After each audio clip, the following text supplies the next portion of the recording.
इस news channel पर जो भी वक्ता ने कहा वो उसकी अपनी राय है, जिसकी पुष्टि नेशन न्यूज इंडिया नहीं करता। धन्यवाद। नेशन न्यूज इंडिया चैनल में आपका हार्दिक स्वागत है। दिल्ली, भारत की राजधानी दिल्ली के अंदर हम बात करें जंतर मंतर से, और आप ऐसी शख्सियत को मैं सामने ला रहा हूं, CS भंडारी जी, जो आए दिन लोगों को बौद्धिस्ट बनाने के लिए, पाखंडवाद से दूर करने के लिए आए दिन रोड पर रहते हैं। और आज यहाँ बोध गया को मुक्त करने के लिए आज यहाँ पर आंदोलन हो रहा है। तो CS भंडारी जी, आपका नेशन न्यूज इंडिया चैनल में आपका हार्दिक धन्यवाद, अभिनंदन।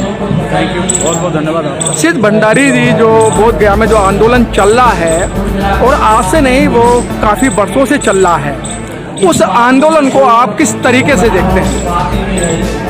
देखिए, जो संघर्ष होता है उसका संघर्ष का दो बात पर डिपेंड करता है जी, निर्भर करता है दो बात पर।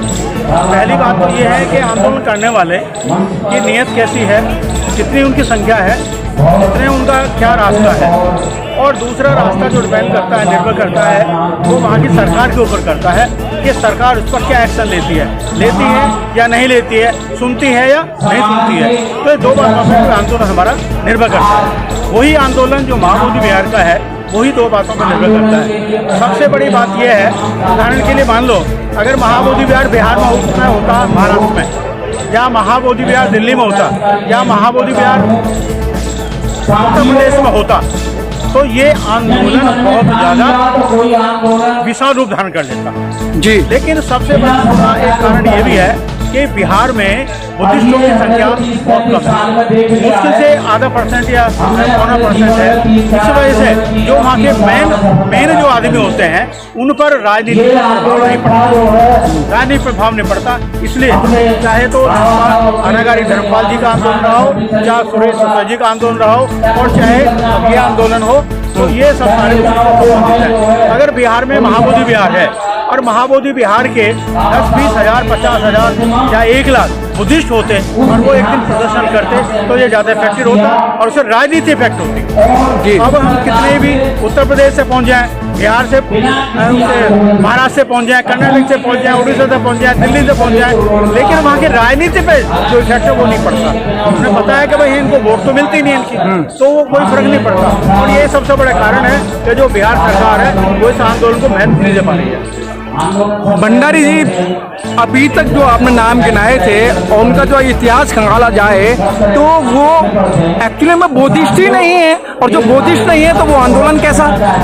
नहीं, जो आंदोलनरत हैं वो तो बुद्धिस्ट हैं, ऐसा नहीं है बुद्धिस्ट नहीं है, बुद्धिस्ट हैं, लेकिन बुद्धिस्टों की संख्या, संघर्ष करने वाली संख्या कम है, इतना फर्क है और कोई फर्क नहीं है। बाकी बुद्धिस्ट तो हैं, बिना बुद्धिस्ट के तो काम हो ही नहीं सकता।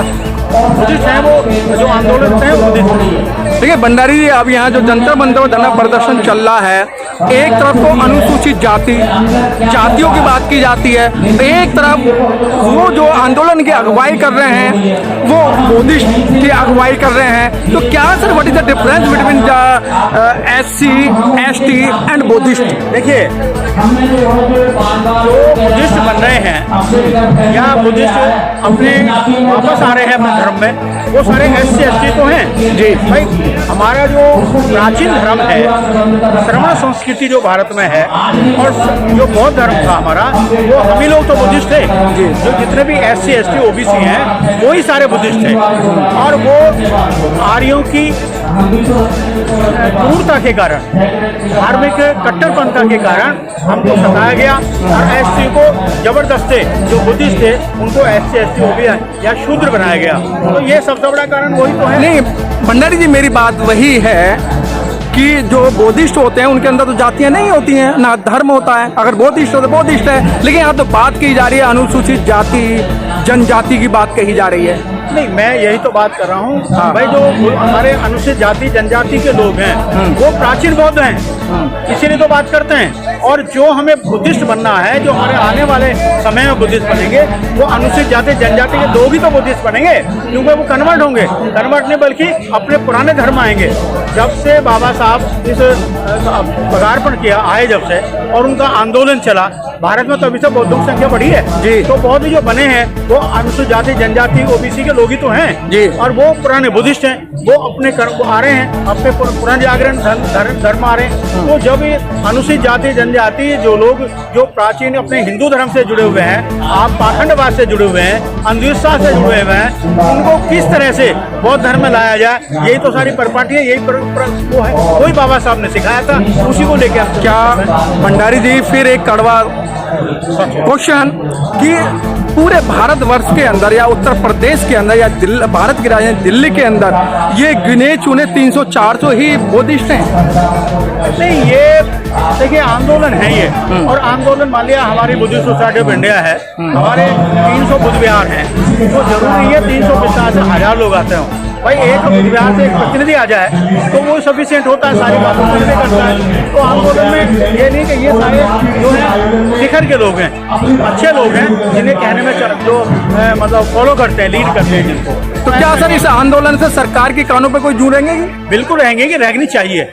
अभी 13 मार्च को हमने प्रदर्शन किया था, तो ये जितने भी प्रदर्शन होंगे उस पर रखना पड़ता है सरकार पर। ऐसा नहीं कि सरकार सोती रहती है, सरकार जानती भी है, लेकिन अभी वही बात सामने आती है कि अगर मान लिया ये आंदोलन हमारा बिहार में होता, बिहार के लोग हमारे बुद्धिस्ट होते, तो ये सारी समस्या ही नहीं आती, ज़्यादा समस्या हमें लड़ना नहीं पड़ता। तो आगे की रणनीति क्या रहेगी सर? आगे की रणनीति आपने सुनी है, देखो एक बौद्धों की संगठन बनेगा, संरक्षक संगठन, और जो सारे इंडिया के जितने भी संगठन हैं, संस्थाएं हैं, उनका प्रतिनिधित्व करते हुए एक संगठन बनेगा, समिति बनेगी, और जो इस आंदोलन को लीड करेगी। अभी ऐसा विचार है, लेकिन फाइनल जो होगा वो कल और परसों 2 दिन के समय में किया जाएगा कि निष्कर्ष निकलेगा तो क्या निष्कर्ष है। ठीक है, थैंक यू।